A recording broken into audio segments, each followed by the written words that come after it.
आज टूनी चिड़िया अपने पति कालू कौवे और बेटी चिंकी के साथ अपने घोंसले में बैठी हुई थी, लेकिन वह उदास थी। फिर वो कालू कौवे से कहती है, कालू, एक बात बोलूं? अगर मुझे कभी कुछ हो जाए तो तुम दूसरी शादी मत करना, वरना मेरी बेटी भी चिंकी गुनगुन की बेटी की तरह ही परेशान रहेगी, जैसे उसकी सौतेली माँ उसको मारती रहती है। अरे टूनी, आज तुम ऐसी बातें क्यों कर रही हो? और तुम कहाँ जाने वाली हो? हम तीनों हमेशा साथ रहेंगे और चिंकी का अच्छे से ध्यान रखेंगे। फिर भी कालू, आज ये बात मन में आई तो तुमसे बता दी। पता नहीं आज चिंकी को लेकर मन इतना क्यों घबरा रहा है। अब तो हमें और भी ज़्यादा सावधानी बरतनी होगी। पता चला है कि हमारे जंगल में चीलों का झुंड आया हुआ है। हाँ टूनी, वो चील रोज किसी न किसी पक्षी को अपना शिकार बना रही है। अब तुम चिंकी का ध्यान रखना, मैं दाना लेने जा रही हूँ। इतना कहकर टूनी चली जाती है। किसी को क्या पता था कि टूनी आज अपने परिवार से आखिरी बार मिल रही है। टूनी चिड़िया कुछ सोचती जा रही थी, जिस कारण वह चील को नहीं देख पाती है और चील उस पर हमला कर देती है। बचाओ! अरे चील, मुझे मत मार। लगता है टूनी चिड़िया को किसी चील ने मार डाला है। अब कालू कौवा छोटी सी बेटी का कैसे ख्याल रख पाएगा?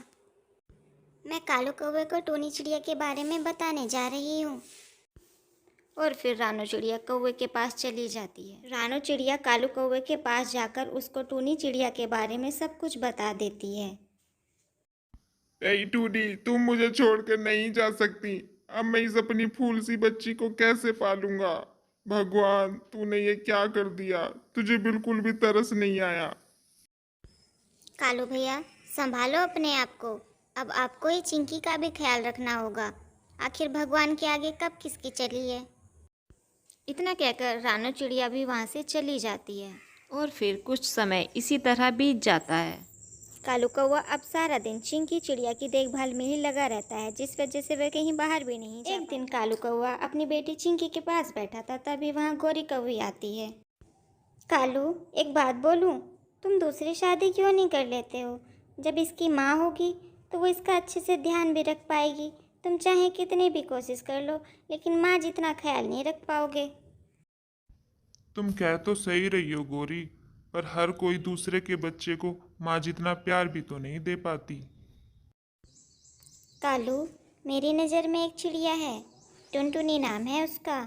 अनाथ है बेचारी, पर बहुत सीधी है।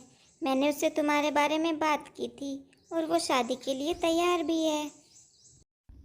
ठीक है गौरी कौवी, मैं अपनी बेटी के लिए शादी करने को तैयार हूँ।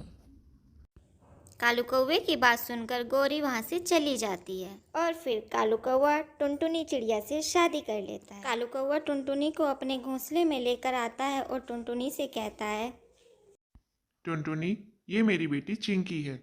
जब ये छोटी सी थी, जब इसकी माँ को भगवान ने हमसे छीन लिया, अब तुम्हें ही इसे माँ का प्यार देना है। ये भी कोई कहने की बात है कालू? आज से ये मेरी बेटी है और मैं अपनी बेटी का बहुत अच्छे से ख्याल रखूंगी। तुम इस बात की चिंता ना करो। माँ, तुम मुझे कभी छोड़कर तो नहीं जाओगी ना? नहीं नहीं बेटा, मैं अपनी बिटिया को कभी छोड़कर नहीं जाऊंगी। और फिर कुछ दिन इसी तरह खुशी खुशी बीत जाते हैं। कुछ दिनों बाद टुनटुनी चिड़िया को पता चलता है कि वो भी अंडा देने वाली है। क्या बात है टुनटुनी, क्या सोच रही हो?